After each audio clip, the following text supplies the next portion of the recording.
The clink of glasses and muffled conversations filled the dimly lit restaurant, but all I could hear was the pounding of my own heart. My fingers trembled as I balanced the tray of drinks, weaving through the maze of tables at Bellissimo. 3 double shifts in a row had left dark circles under my eyes that even my carefully applied concealer couldn't hide. My feet ached in the mandatory black heels that Ms. Rossi insisted all waitresses wear, regardless of the pain they caused after 8 hours on the floor. "Table 7 needs their check, Emma," hissed Daniela as she brushed past me. Her perfect red lips curled into a smirk. She'd been working here half as long as I had, but somehow managed to secure all the high-tipping tables. I nodded silently, depositing the drinks at table 12 before making my way to the register. Bellissimo wasn't just any Italian restaurant in the city. It was the Italian restaurant where reservations were made months in advance and where, rumor had it, certain businessmen conducted affairs that had nothing to do with the menu. Not that I cared. All that mattered were the tips that would help me make rent this month and maybe, if I was lucky, put a small dent in Mom's medical bills. The collection notices had started arriving with alarming frequency, each one bearing a larger sum than the last. The door swung open, letting in a gust of cold October air that raised goosebumps on my bare arms. I glanced up instinctively, a practiced smile forming on my lips that immediately froze when I saw who had entered. Even without the 2 broad-shouldered men flanking him, Luca Valenti would have commanded attention. He stood in the entrance, snowflakes melting in his dark hair, his tailored black coat emphasizing the width of his shoulders. At 32, he was younger than most men of his position. Not that anyone would call him anything other than Mr. Valenti to his face. Everyone knew who he was, though no one spoke of it directly. The owner of Bellissimo, Miss Rossi, hustled over, her usually stern expression transformed into one of obsequious welcome. I watched as she led him to the private dining room at the back, the room reserved for special guests.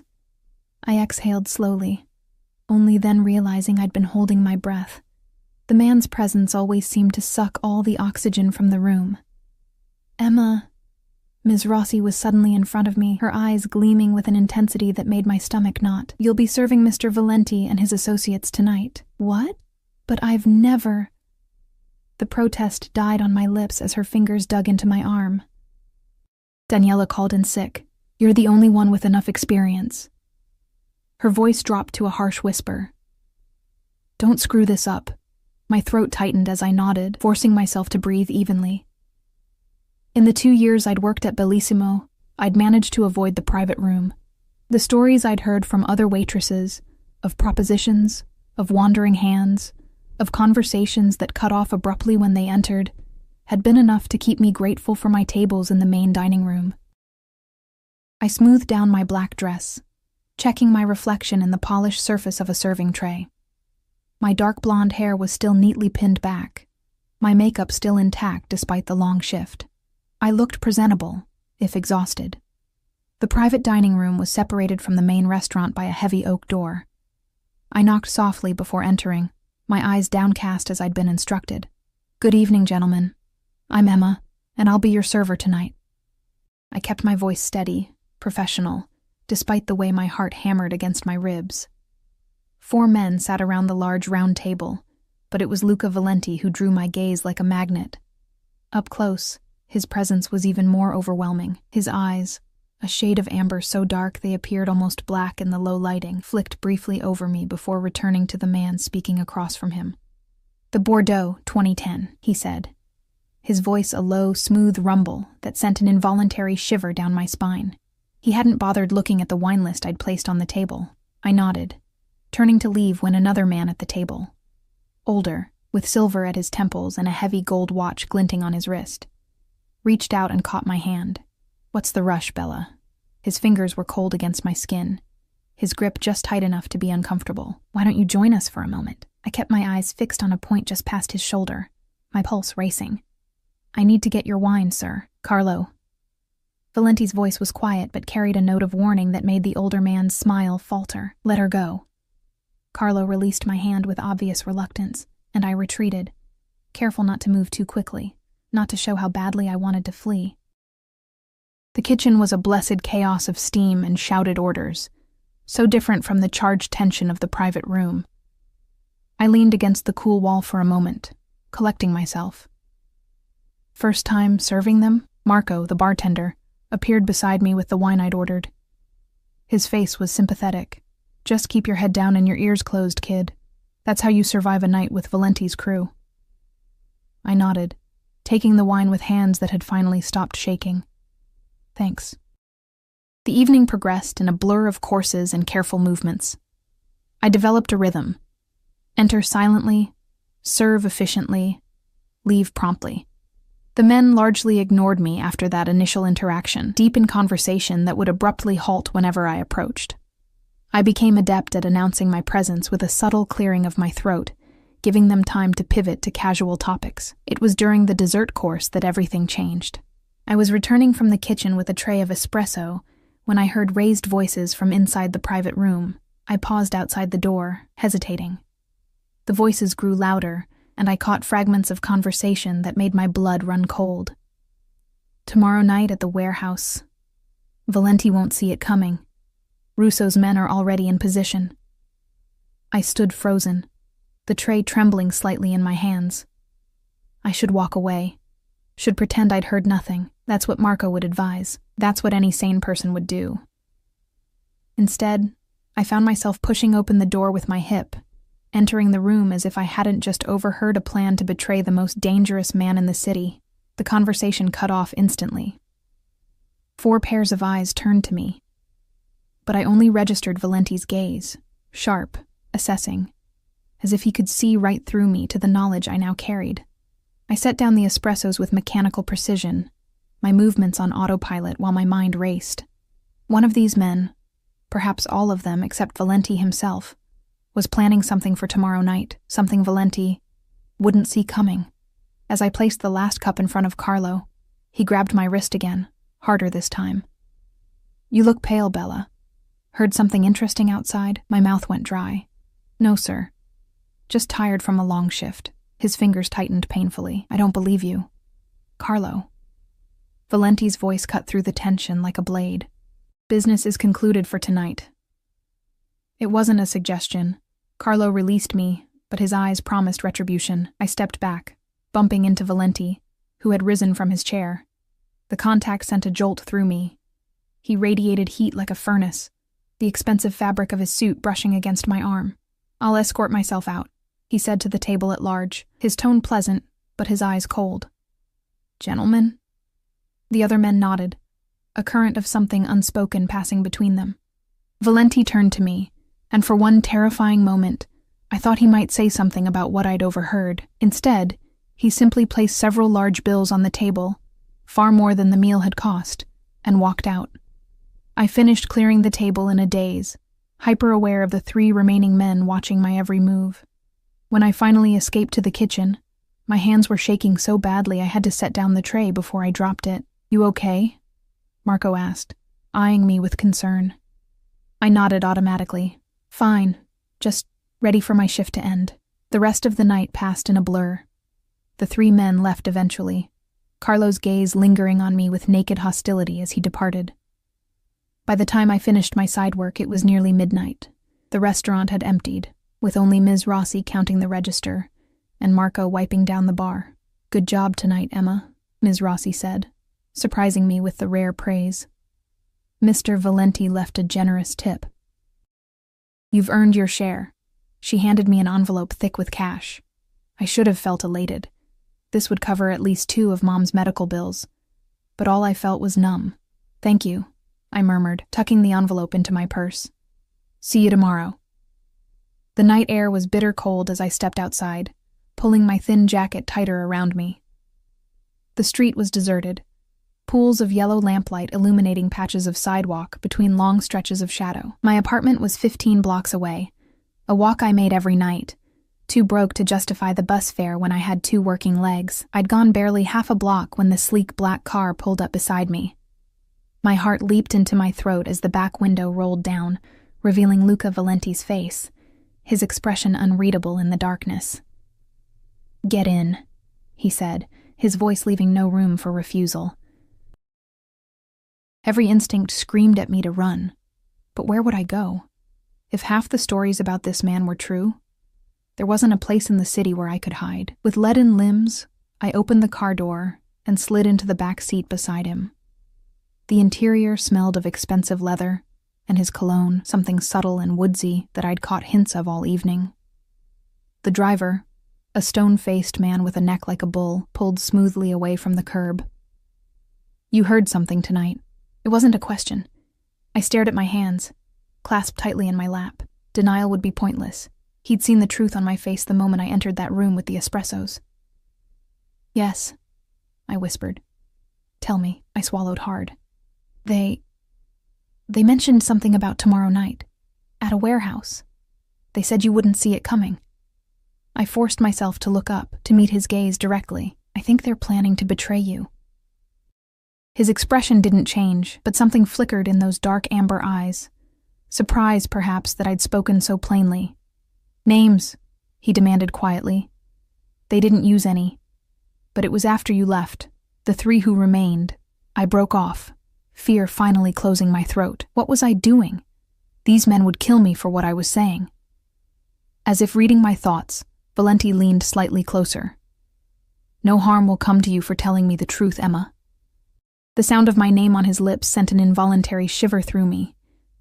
I hadn't told him my name. He'd remembered it from my introduction hours earlier. "They mentioned someone named Russo," I continued, my voice barely audible. "That his men were already in position." Valenti's jaw tightened almost imperceptibly. He sat back, his gaze moving to the window, though I doubted he was seeing the streets we passed. "Where do you live?" he asked abruptly. I hesitated, then gave him my address in the rundown Eastern District. He nodded to his driver, who adjusted our course. "Why are you telling me this?" he asked, his eyes returning to my face. "You must know it's dangerous." The question caught me off guard. Why had I? Self-preservation alone should have kept me silent. "I don't know," I admitted. It just seemed wrong. What they were planning. I looked down at my hands again, and Carlo. The way he grabbed me, the way he looked at me. I think he would have hurt me either way. Valenti was silent for a long moment. "Yes," he finally said. "He would have." The car slowed in front of my apartment building, a crumbling brick structure that had seen better days decades ago. I reached for the door handle, desperate now to escape the confined space, and the man who filled it with his dangerous presence. "Wait." His hand closed over my wrist, gentle but firm. Unlike Carlo's grip, his touch was warm, almost fevered. "This information, I'm in your debt." I shook my head quickly. "No, please. I don't want to be involved." A small, cold smile curved his lips. "Too late for that, I'm afraid." The driver exited the car and opened my door from the outside. I slid out, legs unsteady beneath me. "Your kindness won't be forgotten, Emma," Valenti said, just before the door closed between us. The car remained at the curb, engine idling, as I fumbled with the building's security door. Only when I was safely inside did it pull away, disappearing into the night like a sleek predator. I climbed the 4 flights to my tiny apartment, my mind replaying every moment of the evening. What had I done? And what would happen tomorrow night, now that I'd warned him? As I unlocked my door, a terrible certainty settled over me. This wasn't the end of my interaction with Luca Valenti. It was only the beginning. I barely slept that night. Every creak in the old building had me sitting bolt upright, convinced that Carlo or one of Valenti's other associates had discovered my betrayal. By the time my alarm blared at 6 a.m., my eyes were gritty with exhaustion, and a dull headache pulsed behind my temples. The morning light filtering through my thin curtains revealed my apartment in all its depressing glory. Water stains spreading across the ceiling, peeling wallpaper, and the second-hand furniture I'd scrounged from thrift stores. But it was mine, paid for with countless double shifts and skipped meals. My phone buzzed on the nightstand. Mom's nursing home. Again. I let it go to voicemail, not ready to hear another concerned update about her deteriorating condition, or another gentle reminder about the mounting bills. The guilt gnawed at me, but I pushed it aside, one problem at a time. I showered quickly in lukewarm water. The building's ancient boiler never managed anything hotter, and dressed for my shift at the diner where I worked mornings. Bellissimo might be where I made most of my money, but Gino's diner kept me afloat between dinner shifts. Outside, the city was waking up, exhaust fumes mingling with the smell of fresh bread from the bakery down the street. I pulled my jacket tighter against the chill, scanning the street nervously for black cars or watching eyes. Nothing seemed out of place, yet I couldn't shake the feeling of being observed. The morning passed in a blur of coffee refills and greasy breakfast orders. My mind kept drifting to what might be happening at that warehouse tonight, to what Valenti might be planning in response to my warning. Would there be violence? Deaths? And would those deaths be on my conscience? "Order up, Emma!" Gino's gruff voice snapped me back to reality. He pushed a plate of pancakes across the counter, eyeing me with concern. "You with us today? You look like you've seen a ghost." I forced a smile. "Just tired. Worked late at Bellissimo." Gino grunted sympathetically. He knew I was working 2 jobs, though I'd never told him why. "Don't burn yourself out, kid." By the time I left for my afternoon break before heading to Bellissimo, dark clouds had gathered overhead, threatening rain. I stopped at the nursing home, a detour I couldn't afford time-wise but couldn't avoid emotionally. The antiseptic smell hit me as soon as I walked in, making my stomach clench. Mom's room was at the end of the hall, a small space that cost more each month than my apartment. The early onset dementia had progressed faster than the doctors predicted. Some days she recognized me. Other days I was a stranger. Today was a bad day. "Who are you?" she asked, her once sharp eyes cloudy with confusion. "Are you the new nurse?" I swallowed the familiar pain. "It's Emma, Mom, your daughter." She frowned, studying me. "I don't have a daughter." I sat with her anyway, holding her hand and telling her about my day, omitting the parts involving Mafia bosses and murder plots. By the time I left, the sky had opened up, rain sheeting down in icy torrents. I ran for the bus stop, arriving soaked and shivering. Bellissimo was unusually quiet when I arrived. I slipped in through the back entrance, heading straight for the employee lounge to change into my dry uniform. Daniela was there, applying a fresh coat of lipstick in the small mirror. "You're late," she said without looking at me. "Bus was delayed because of the rain."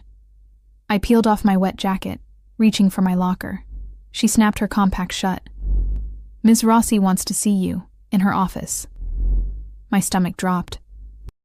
Had someone connected me to whatever had happened with Valenti? Did she say why? Daniela shrugged, a hint of malicious curiosity in her eyes.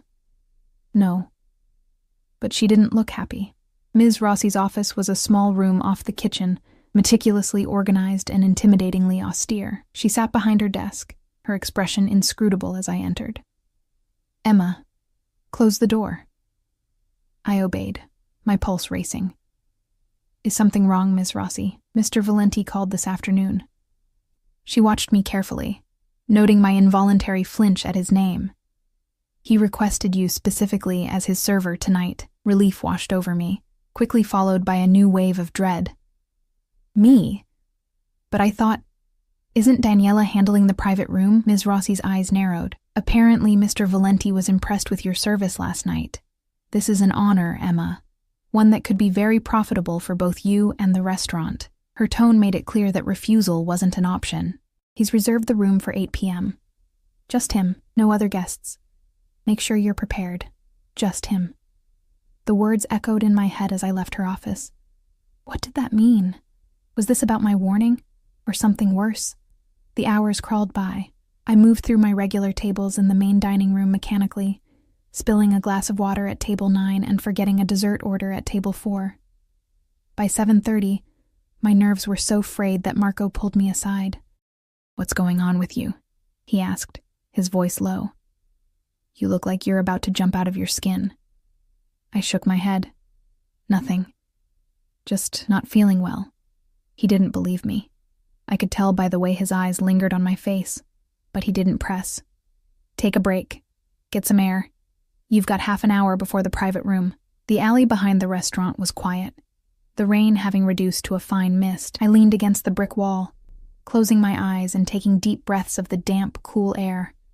I could run, take the night's tips, get on a bus, go anywhere. But Mom, I couldn't leave her. And something told me that even if I ran, Luca Valenti would find me. At precisely 8 p.m., I knocked on the door of the private dining room, a bottle of the 2010 Bordeaux already in hand. There was a long pause before his voice called, "Enter." Valenti sat alone at the round table, as Ms. Rossi had said. He'd removed his suit jacket, the crisp white of his shirt a stark contrast to his tanned skin. His dark hair was slightly disheveled, as if he'd run his fingers through it repeatedly. Despite the casual posture, there was nothing relaxed about the way he watched me approach. "Good evening, Mr. Valenti," I said, proud that my voice remained steady. "Would you like to see a menu?" "Sit down, Emma." "Not a request."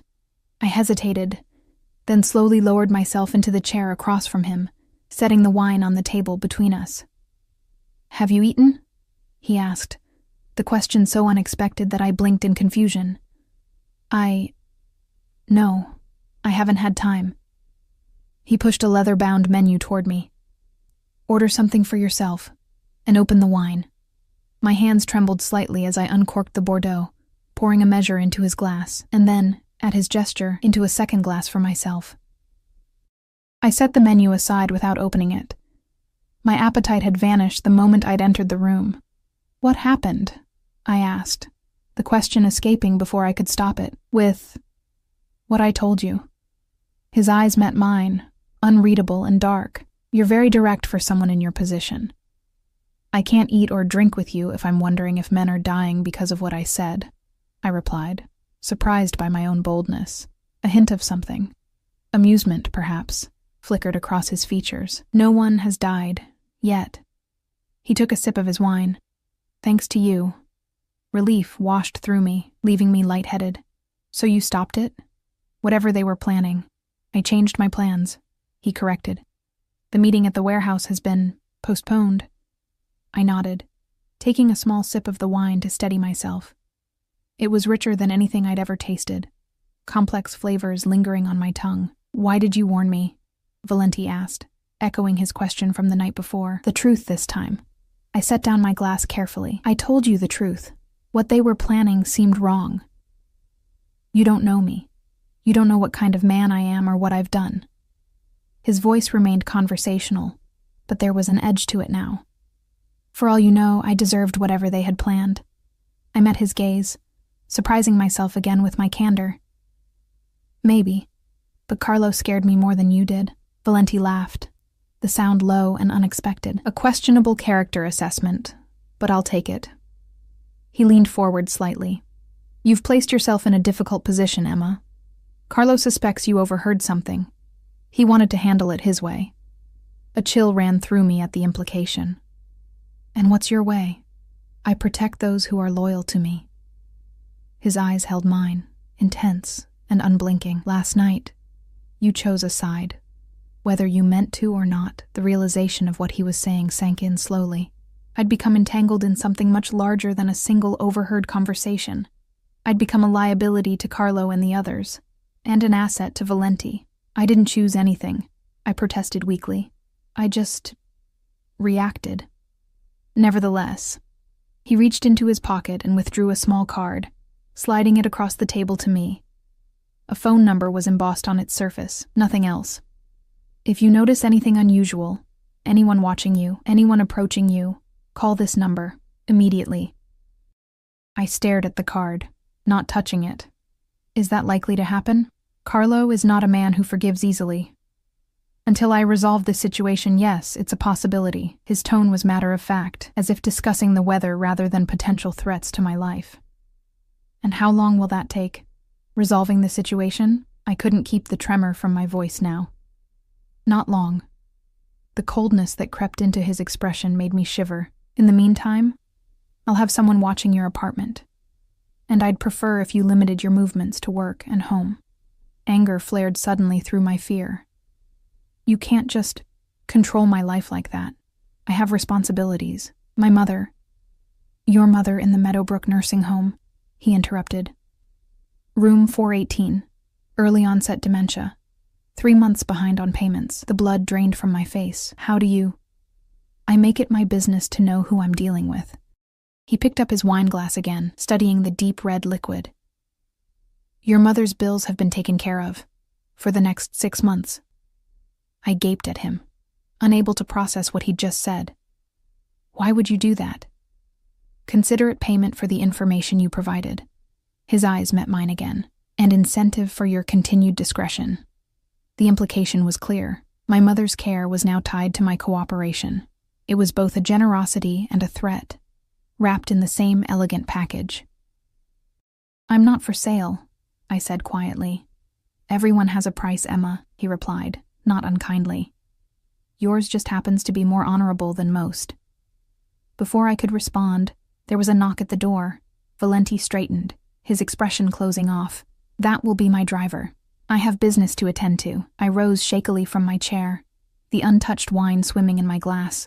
As I turned to leave, his hand caught my wrist, his touch sending an unwelcome jolt of electricity through me. The card, he reminded me, nodding to where it still lay on the table. I picked it up reluctantly, slipping it into my pocket. One more thing, he added, his voice dropping to a timbre that made my skin prickle. I'll be keeping a close eye on you, Emma. For your protection. His gaze lingered on my face for a moment longer than necessary, and I had the unsettling feeling that his interest might extend beyond gratitude for my warning or concern for a potential liability. Something possessive lurked behind those amber eyes, something that made my heart beat a rapid tattoo against my ribs. The next 2 days passed in a haze of anxiety and hypervigilance. I found myself scanning every face at the diner, every shadow on my walk home, every car that lingered too long at a curb. The weight of the card in my pocket felt like a stone, a constant reminder of the world I'd accidentally stepped into. True to Valenti's word, I occasionally glimpsed men I didn't recognize watching my apartment or following at a distance during my commute. They made no attempt to hide their presence. Perhaps that was the point. A visible deterrent against whatever threat Carlo might pose. On the third morning after my conversation with Valenti, I received a call from Meadowbrook. For once, it wasn't about overdue payments. Miss Turner, we wanted to let you know about some changes to your mother's care plan, the administrator said, her voice warm with an enthusiasm I'd never heard before. She's been moved to one of our premium suites, with a private nurse assigned specifically to her case. I sank onto the edge of my bed, stunned. There must be some mistake. I can't afford. Oh, it's all been arranged, she interrupted smoothly. A private benefactor has covered everything. Your mother's quite comfortable. She even has a view of the gardens now. A private benefactor. I closed my eyes, a confusing mix of gratitude and resentment washing over me. This was no mere payment for information. This was Valenti binding me to him with golden chains. Is there any way to decline this arrangement? I asked carefully. The administrator's voice cooled noticeably. I wouldn't recommend it, Miss Turner. Your mother has already been relocated, and she seems to be responding positively to the new environment. Disrupting her again could be detrimental to her condition. Of course, he'd made it impossible for me to refuse without hurting Mom. Clever. I thanked the administrator and hung up, staring at my phone. The card with Valenti's number seemed to burn in my pocket. I should call him, tell him to back off, that I didn't want his charity or his protection. But the memory of Carlo's cold eyes and cruel grip on my wrist held me back, and the thought of Mom finally getting the care she deserved. I was still deliberating when my phone buzzed with a text from Ms. Rossi. No shift tonight. Restaurant closed for private event. Strange. Bellissimo never closed completely, even for private events. It was prime weekend business they'd be losing. Unless... The realization hit me with sickening clarity. Whatever Valenti had postponed at the warehouse was likely happening tonight, at Bellissimo. My warning had changed the location, not prevented the confrontation. My fingers hovered over the card in my pocket. I should stay out of it.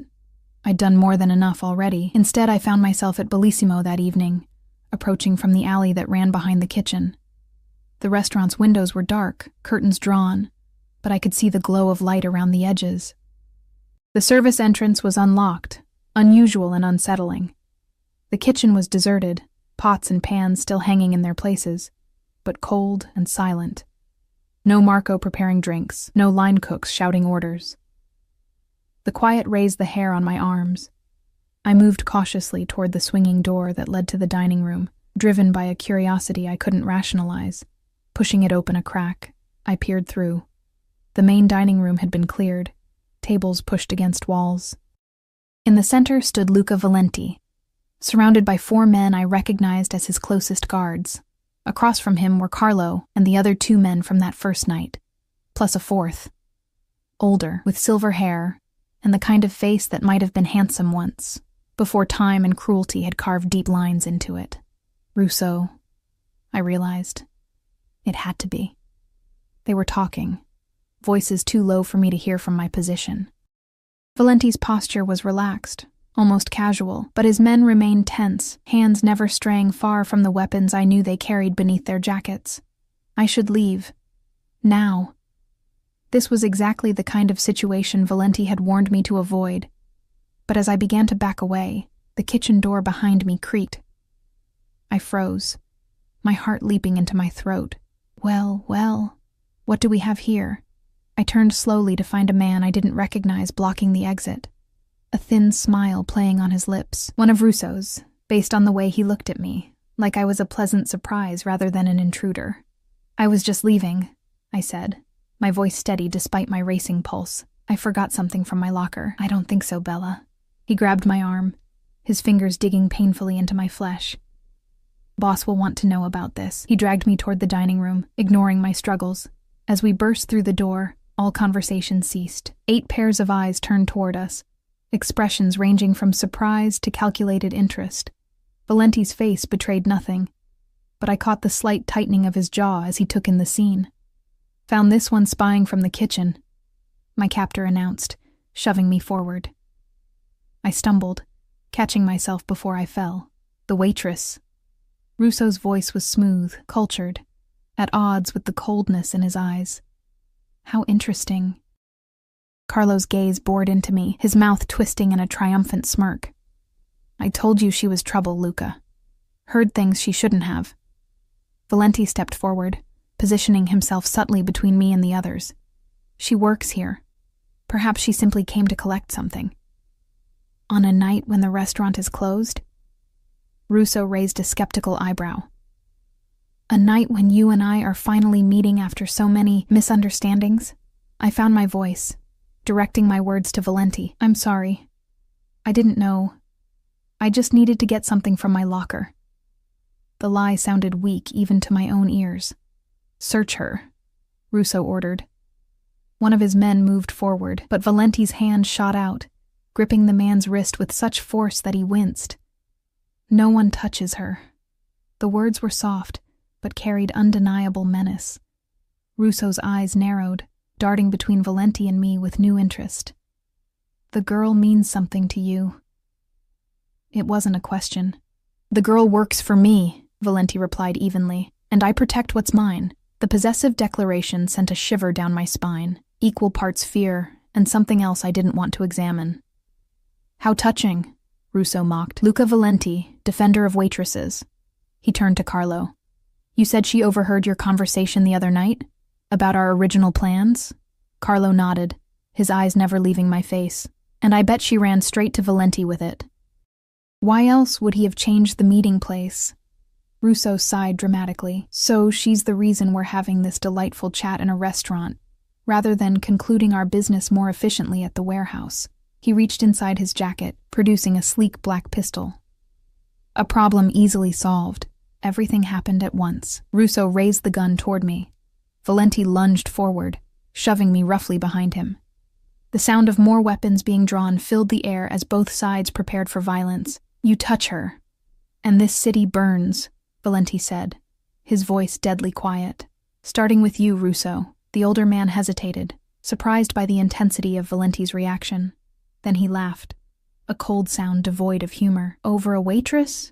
You disappoint me, Luca. I thought you were smarter than that. This isn't about her, Valenti countered smoothly. This is about respect. You come into my territory, plan to ambush me, and now threaten someone under my protection? He shook his head slightly. Bad business, Russo. Tension crackled in the air between the 2 men. I stood frozen behind Valenti, acutely aware that my life hung in the balance of this power struggle. Perhaps, Russo conceded finally, lowering his gun slightly. But we still have the matter of your encroachment on my shipping routes to discuss. And now it seems the complication of your... Waitress. Emma goes home, unharmed, Valenti stated. That's non-negotiable. Russo studied him for a long moment. Very well. Marco, escort the lady out. A man detached himself from Russo's group. Not my Marco from the bar, but a stone-faced enforcer with cold eyes. No. Valenti's refusal was immediate. My driver will take her. For a tense moment, I thought Russo would refuse, then he shrugged. As you wish. Carlo, call down Valenti's man. As Carlo moved toward the front of the restaurant, Valenti turned slightly, his eyes meeting mine for the first time since I'd been discovered. Wait in the car, he said quietly. Go straight home. Lock your doors. I'll call you later. I nodded mutely, still processing the fact that he'd just placed himself between me and a bullet. His driver appeared at the door, his expression grim as he took in the standoff. Valenti jerked his head toward me, and the driver nodded, extending his hand. Miss Turner, this way, please. I moved toward him, careful to give Russo and his men a wide berth. As I passed Carlo, he leaned in, whispering so only I could hear. This isn't over, Bella. Not for you. I quickened my pace, not stopping until I reached the safety of Valenti's car. The driver said nothing as he pulled away from Bellissimo, his eyes constantly checking the mirrors for followers. Are they going to kill him? I asked, unable to stop myself. The driver's eyes flickered to mine in the rearview mirror. Mr. Valenti can handle himself. That's not what I asked. His mouth tightened. It's better if you don't ask questions, Miss Turner. We rode in silence after that. When we reached my apartment, he insisted on escorting me inside, checking each room before leaving me with a terse instruction to keep the doors and windows locked. I sat on my worn sofa in the darkened apartment, shaking with delayed shock. Valenti had protected me, placed himself between me and danger without hesitation. And for what? Information I'd already given him? A sense of ownership over someone he barely knew? The call came at 3 a.m, waking me from a fitful sleep on the couch. I fumbled for my phone, heart racing when I saw the unlisted number. Hello? My voice was thick with sleep and anxiety. Did I wake you? Valenti. Alive. No. I lied, sitting up straight. What happened? Are you okay? A pause, then a low chuckle. Concerned for my welfare, Emma? You put yourself between me and a gun, I said quietly, so yes, I'm concerned. Another pause, longer this time. Russo and I came to an understanding. The immediate situation has been resolved. Relief washed over me, though I wasn't entirely sure why. This man was dangerous, possibly a killer, and yet I'd been worried about him. And Carlo? Carlo will not be troubling you again. His tone left no doubt about what that meant. I closed my eyes, queasy at the implication. I see. No, you don't, Valenti said, his voice gentler now. But that's for the best. He cleared his throat. I'm leaving town for a few days. Business matters require my attention elsewhere. Oh. I wasn't sure how to respond. All right. You'll be safe while I'm gone. My men will keep watch on your apartment and the nursing home. And Emma... He paused. No more visits to Bellissimo until I return. Ms. Rossi has been informed you're taking a paid leave. Irritation flared through my exhaustion. You can't just arrange my life like that. I need the income... Check your account in the morning, he interrupted. The leave is fully compensated. I bit back a sharp retort. What was the point? He'd already shown he would do as he pleased, rearranging the pieces of my life like chessmen on a board. Fine, I said finally. Thank you for... tonight. For protecting me. You're mine to protect now, Emma, he replied, his voice dropping to that low timbre that made my skin prickle. Get some rest. I'll be in touch. The line went dead before I could respond to his possessive declaration.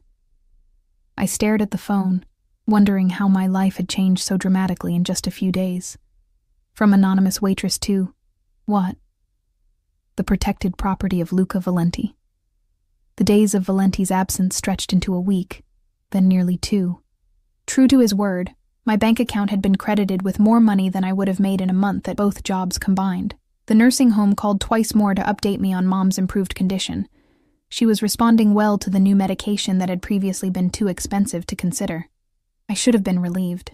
Instead, I felt like a bird in a gilded cage, comfortable but confined. Valenti's men maintained their silent vigil outside my building, following at a discreet distance whenever I ventured out for groceries or to visit Mom. They never spoke to me, never interfered, but their constant presence was a reminder that I was being watched. Protected, yes, but also monitored. By the 10th day, restlessness drove me to break Valenti's rules. I called Gino's diner and asked if I could pick up a shift. About time, Gino exclaimed. I was starting to think you'd found a better job. Come in tomorrow morning, usual time. The familiar rhythm of the diner was comforting.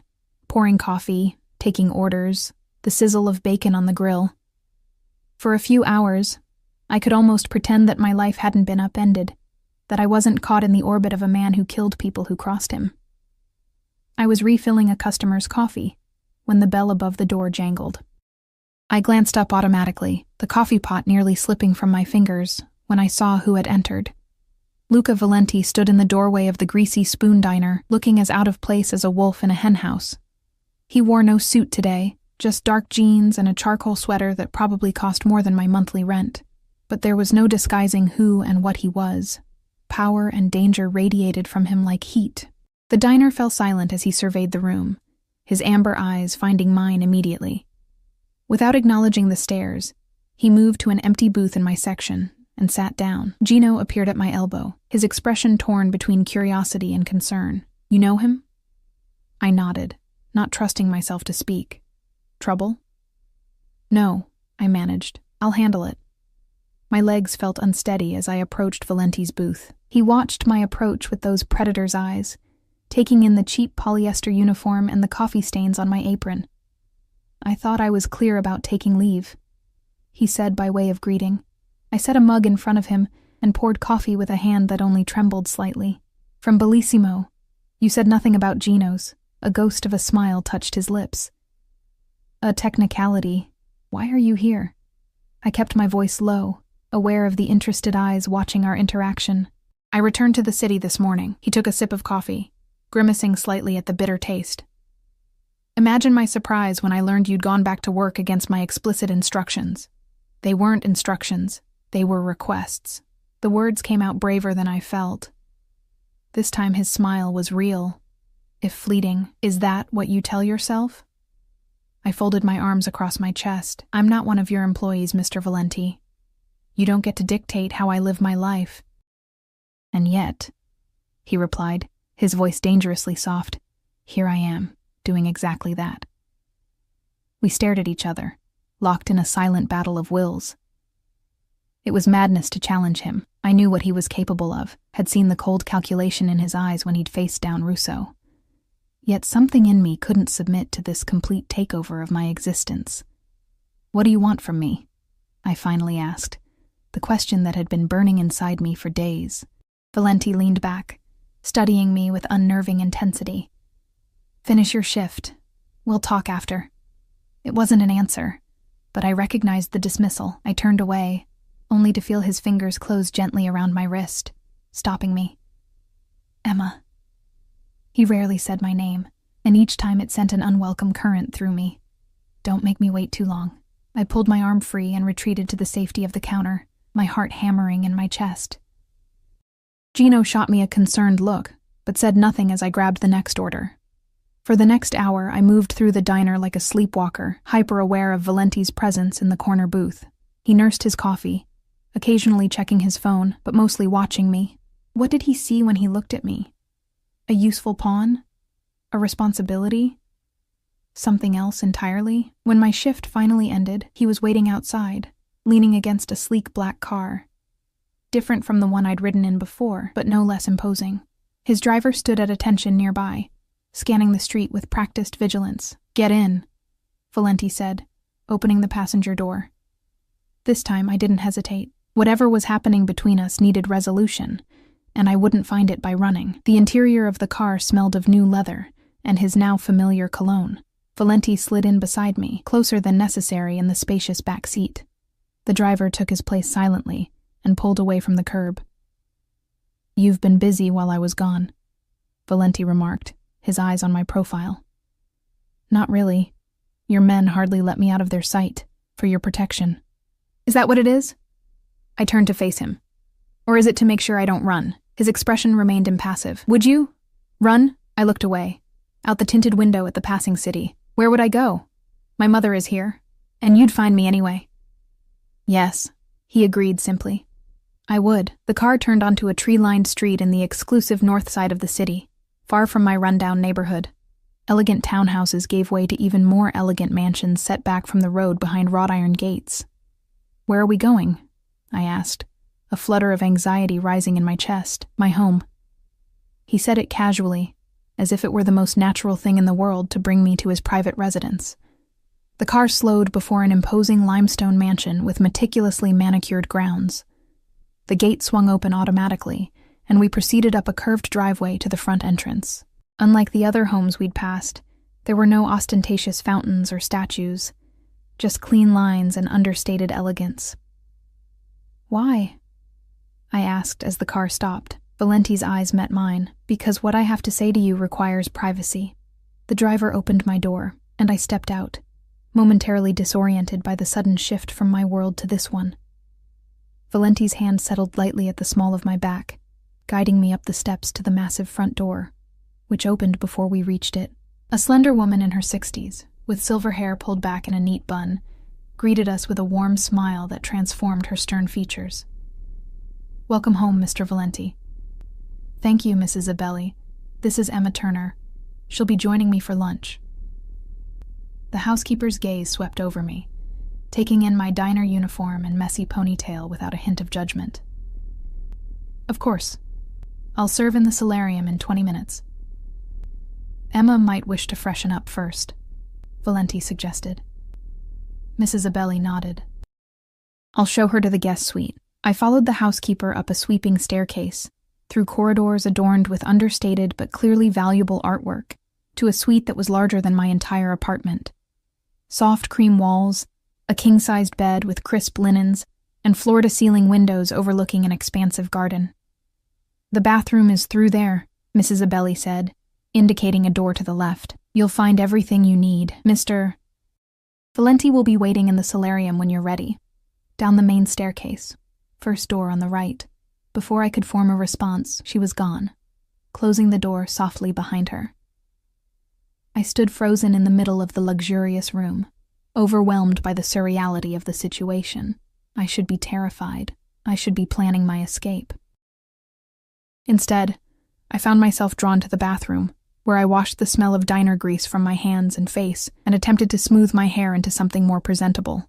The woman who stared back at me from the mirror looked like a stranger. Familiar features arranged in an expression of wary curiosity rather than fear. What was happening to me? With no alternative clothing available, I straightened my uniform as best I could and made my way downstairs. The solarium was easy to find, a bright, airy space with glass walls that brought the garden inside. Valenti stood with his back to me, looking out at a rose garden in full bloom. "Beautiful, isn't it?" he asked without turning. "My mother planted those roses.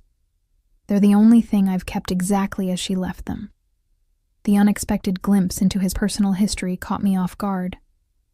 "They're lovely."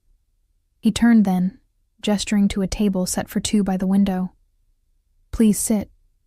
I took a seat, watching as he poured white wine into delicate crystal glasses. This domestic side of Luca Valenti was disconcerting. The dangerous man I'd glimpsed at Bellissimo seemed at odds with this cultured host serving wine in a sun-filled room surrounded by roses. "You're wondering why I brought you here," he said, taking the seat across from me. Among other things, a small smile played at the corners of his mouth. Such as what happens now. You've paid my mother's care for 6 months. You've compensated me for work I haven't done. You've had me followed, protected." I met his gaze steadily. "What do you expect in return?" Mrs. Abelli entered with a tray of antipasti before he could answer, setting it between us with practiced efficiency before withdrawing again. Valenti selected a slice of prosciutto, considering his words carefully. When I first had you brought to my car that night, I intended only to verify what you'd overheard and ensure your silence. And now? I prompted when he paused, his amber eyes locked with mine. Now I find myself invested in your well-being because I warned you about Russo's trap? Initially, yes, he sipped his wine, but it's become more than that. My heart beat faster at the implications of his words. I'm not for sale, Mr. Valenti. I told you that before. Luca, he corrected gently. And I'm not trying to buy you, Emma. I'm trying to protect you. From what? The danger I'm in only exists because of my connection to you. A shadow crossed his features. Not entirely true. Carlo had marked you as a target long before you warned me. He has a history with waitresses that doesn't end well. I shivered, remembering Carlo's cold eyes and cruel grip.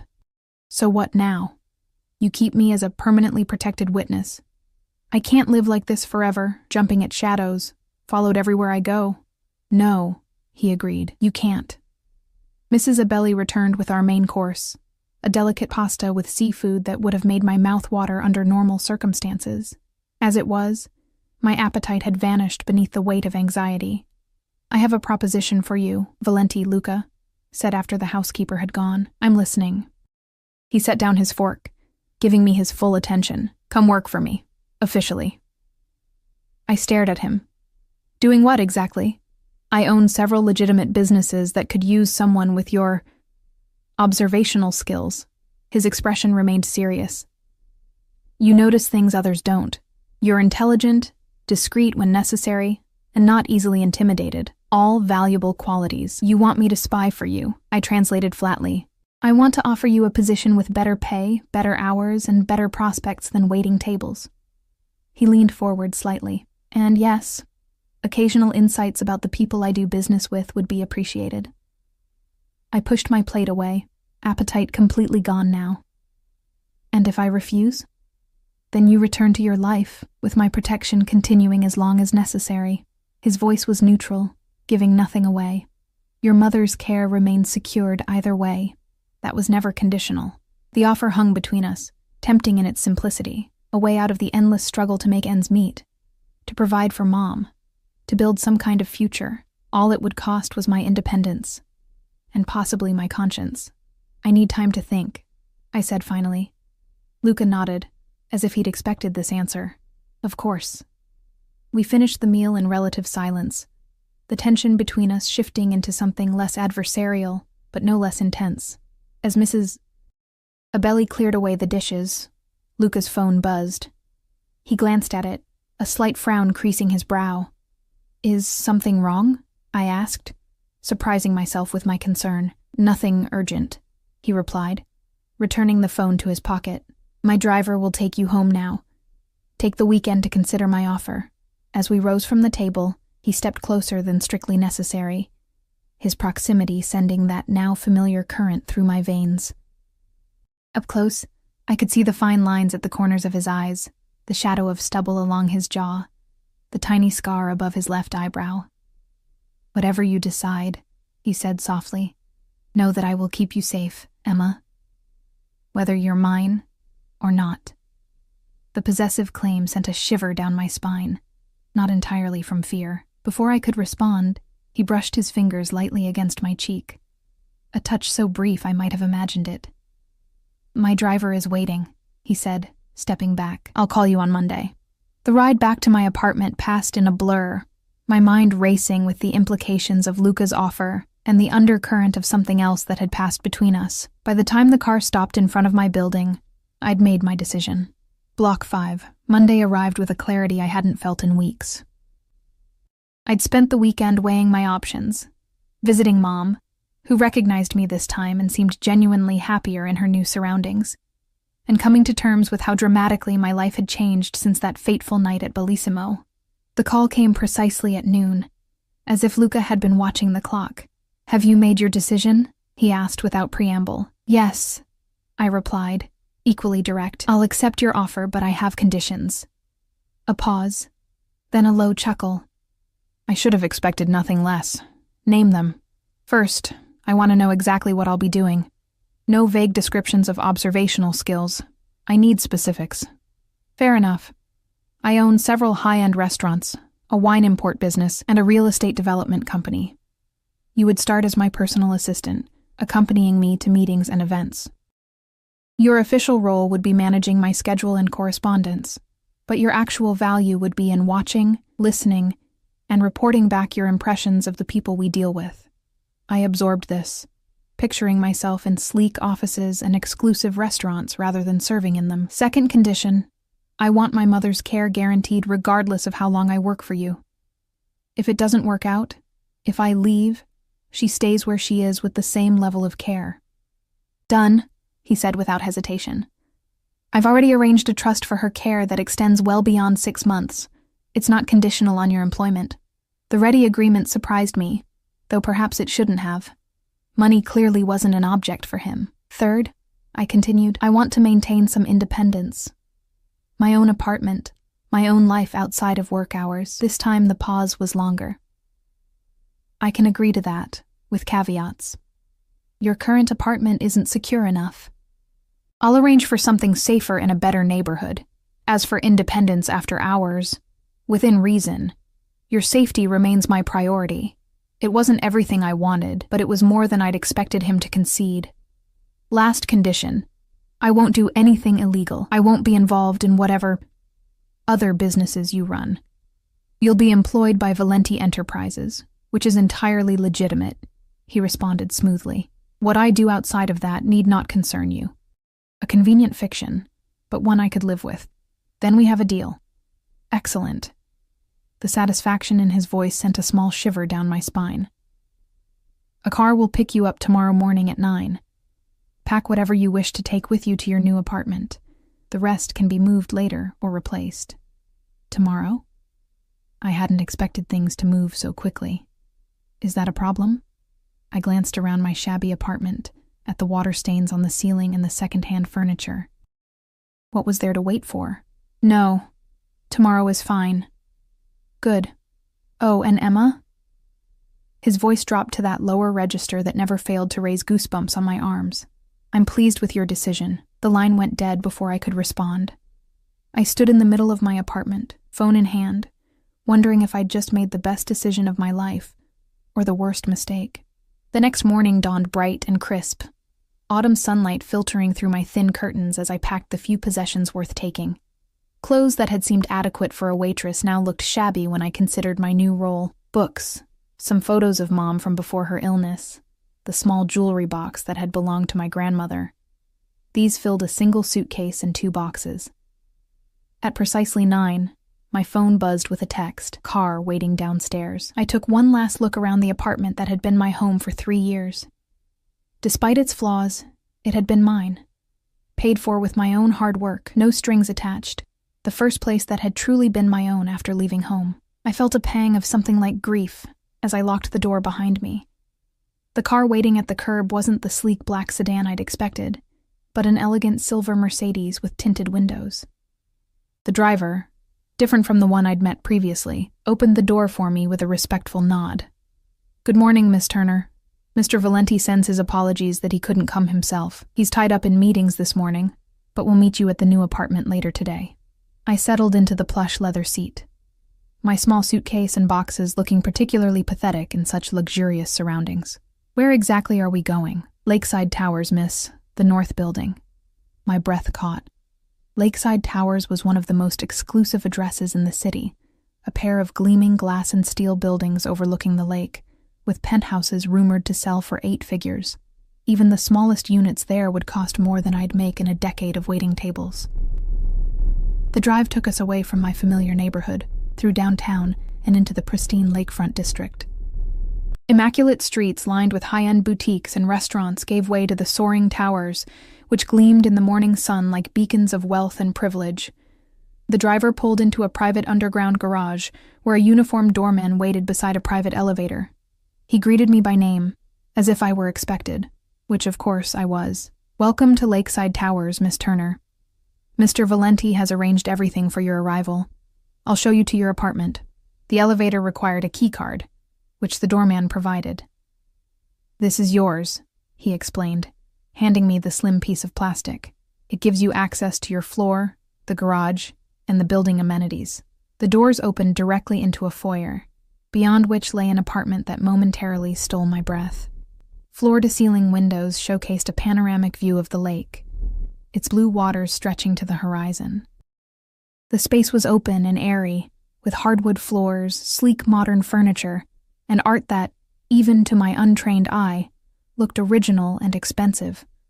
"Mr. Valenti hoped you would find it suitable," the doorman said, noting my stunned expression.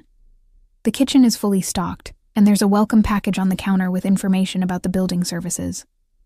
Will you need help with your bags?" I shook my head mutely, still trying to process the reality of the apartment. My apartment, apparently. "Very well. If you need anything, the concierge desk is staffed 24 hours. Just dial 0 on any house phone." With a polite nod, he returned to the elevator, leaving me alone in the vast, elegant space. I set down my pathetic boxes and wandered through the apartment, trailing my fingers over surfaces that probably cost more than everything I'd ever owned combined. The living room opened onto a dining area and a kitchen with gleaming appliances and stone countertops. A hallway led to a master bedroom with a bed large enough to get lost in, a bathroom with a shower and separate soaking tub, and a second bedroom set up as an office. The closet in the master bedroom stopped me short. It was filled with clothes, women's clothes in exactly my size. Dresses, suits, casual wear, all with designer labels I recognized but had never imagined owning. Shoes lined one wall, handbags another. On the dresser sat a handwritten note. A starting point. "We'll shop for more once you're settled. L." I sank onto the edge of the bed, overwhelmed by the gesture that was both incredibly generous and disturbingly presumptuous. He'd anticipated my needs, yes, but also taken the liberty of choosing for me, of deciding what I should wear in my new role as his personal assistant. The golden cage was growing more elaborate by the minute. I was still processing when a discreet chime announced someone at the door. Expecting the doorman again, I was startled to find Luca himself standing in the hallway, casually elegant in a light gray suit with no tie. "You're early," I said, momentarily forgetting the polite greeting I'd rehearsed. His mouth curved in a hint of a smile. I rearranged my schedule. His eyes moved past me, taking in the boxes I'd left in the foyer. "Is that all you brought?" I felt a flush of embarrassment at the meager evidence of my former life. "I travel light." "So I see." He stepped inside without waiting for an invitation, his presence immediately filling the space in a way that had nothing to do with his physical size. "Do you like the apartment?" "It's overwhelming," I admitted, "far more than I need." "It's secure," he countered. "And convenient to the office. The previous tenant was one of my executives who relocated last month." I followed him into the living room, watching as he moved to the windows, looking out over the lake with the air of a man surveying his domain, which, for all I knew, he might be. "I found the clothes," I said, unable to keep a hint of challenge from my voice. "A bit presumptuous, don't you think?" He turned, one eyebrow raised. "Practical. You start tomorrow. I assumed you'd want to look the part." "And what part is that exactly? Arm candy? Trophy assistant?" Something dangerous flickered in his amber eyes. "Is that what you think I want from you?" I crossed my arms, standing my ground despite the nervous flutter in my stomach. "I don't know what you want from me. That's the problem." Luca moved closer, close enough that I had to tilt my head back to maintain eye contact. "I told you what I want. Your observational skills, your intelligence, your unique perspective." His voice dropped slightly. "Anything else that develops between us will be separate from our professional arrangement." The implication hung in the air between us, charging the atmosphere with a tension that had nothing to do with fear. I took a deliberate step back. "There is no between us," I said, trying to sound more convinced than I felt. "You're my employer. That's all." Something like amusement crossed his features. "For now."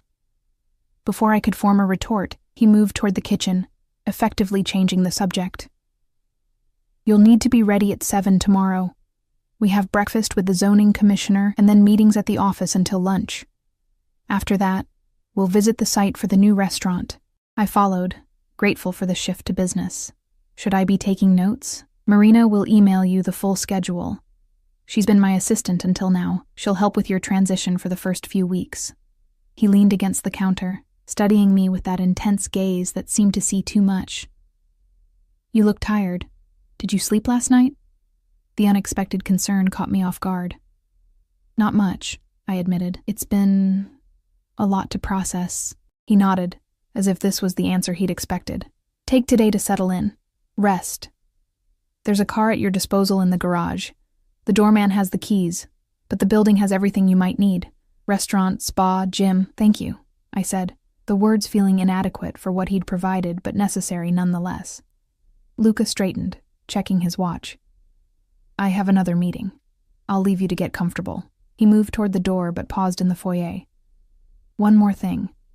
I raised an eyebrow in question. "Dinner tonight, here, to discuss the details of your role more thoroughly." It wasn't quite a question, nor entirely a command. "I'll have something sent up at 7. "All right," I agreed, too mentally exhausted to argue about yet another presumption. He nodded, apparently satisfied, then left without another word, the door closing softly behind him. I stood in the silent apartment, surrounded by luxury that didn't feel like mine, caught in the gravity of a man whose true intentions I still couldn't decipher. What had I gotten myself into? The day passed in a haze of unpacking, exploring, and trying to acclimate to my new reality. I showered in the enormous bathroom, the hot water and expensive toiletries washing away some of my anxiety. I tried on some of the new clothes, surprised to find that they not only fit perfectly, but suited me in a way my old wardrobe never had. I ventured down to the building's restaurant for lunch, using the key card that apparently also functioned as a charge card. The bill never came. By the time evening arrived, I felt more settled, if not entirely at ease. I chose a simple black dress from the closet, elegant, but not overtly sexy, and minimal jewelry. Whatever Luca's game was, I intended to maintain clear boundaries. At precisely 7, dinner arrived, delivered by a private chef who set up an elaborate meal on the dining table, complete with wine pairings and candles, before discreetly departing. Minutes later, Luca arrived, having changed into a dark suit that emphasized the breadth of his shoulders and the lean strength of his frame. "You look lovely," he said, his eyes taking in the dress with appreciation that remained just on the professional side of appropriate. "Thank you." I gestured to the elaborate table setting. "This seems a bit much for a business dinner." A smile played at the corner of his mouth. "Perhaps, but your first day deserves some celebration." He pulled out a chair for me. "Shall we?" The meal was exquisite, the conversation surprisingly easy. Luca outlined my responsibilities in more detail, managing his schedule, coordinating between his various businesses, attending meetings and events as his representative when necessary. The salary he mentioned was more than triple what I'd made at both my previous jobs combined. "And the other part?" I asked as we finished the main course. "The observational role?" Luca swirled the wine in his glass thoughtfully. "You'll meet many people in this position. Business associates, competitors, officials. I want your honest impressions. Who seems trustworthy? Who doesn't? What motivations might lie beneath the surface?" His eyes met mine. "You have good instincts, Emma. You sensed Carlo's nature immediately. That's valuable to me. And if my instincts tell me someone you trust is dangerous, or someone you're suspicious of is honest, then I expect you to tell me exactly that." He replied without hesitation. "Your value is in your unfiltered perspective, not in saying what you think I want to hear." I nodded slowly, a small knot of tension easing in my chest. Whatever else Luca Valenti might be, he didn't seem to want a yes-woman. As the chef's assistant cleared away the dessert plates, Luca rose and moved to the windows, looking out at the lake now silvered by moonlight. "Come here," he said softly. "There's something I want to show you." I joined him, maintaining a careful distance. He pointed to a building across the water, its lights gleaming in the darkness. "That's where I grew up," he said, surprising me. Not in that exact building, it wasn't there then, but that neighborhood. My father was a dock worker. My mother cleaned houses for the wealthy, including this very building. I stared at him, trying to reconcile this information with the powerful, wealthy man beside me. "How did you get here?" His smile held no humor. "Hard work, sacrifice, and choices most people would never make." He turned to face me fully, I tell you this so you understand something important, Emma. I know what it's like to feel trapped by circumstance, to work yourself to exhaustion just to stay afloat, to watch someone you love suffer because you can't afford to help them. The unexpected vulnerability in his voice caught me off guard. Why are you telling me this? Because I want you to know that despite what you may think, I do understand what I've asked of you. The position you're in. His eyes held mine, intense and unwavering, and I want you to know that while I expect your loyalty and discretion, I don't take them for granted. Something shifted between us in that moment. Not erasing the power imbalance, but acknowledging it, making it somehow more honest. Thank you for that, I said quietly. He nodded once, then stepped back, breaking the moment. It's getting late, and you have an early start tomorrow. I should go. I walked him to the door, suddenly reluctant to see him leave despite my earlier reservations. He paused in the doorway, his expression softening slightly. Good night, Emma. Good night, Luca. It was the first time I'd used his first name, and the way his eyes darkened in response sent a flutter through my stomach that had nothing to do with fear. As the door closed behind him, I leaned against it, closing my eyes. In the space of 2 weeks, my life had transformed completely. I'd gone from struggling waitress to the personal assistant of one of the city's most powerful men. I'd moved from a crumbling apartment to a luxury high-rise. I'd secured my mother's care and my own financial future, and I'd bound myself to Luca Valenti in ways I still didn't fully understand. Whatever came next, whatever developed between us, as he'd put it, one thing was certain. There was no going back to the life I'd known before. For better or worse, my fate was now intertwined with his. As I moved through the elegant apartment that was now my home, I found myself wondering not if, but when, the line between professional and personal would blur. And more unsettling still, I found myself looking forward to it.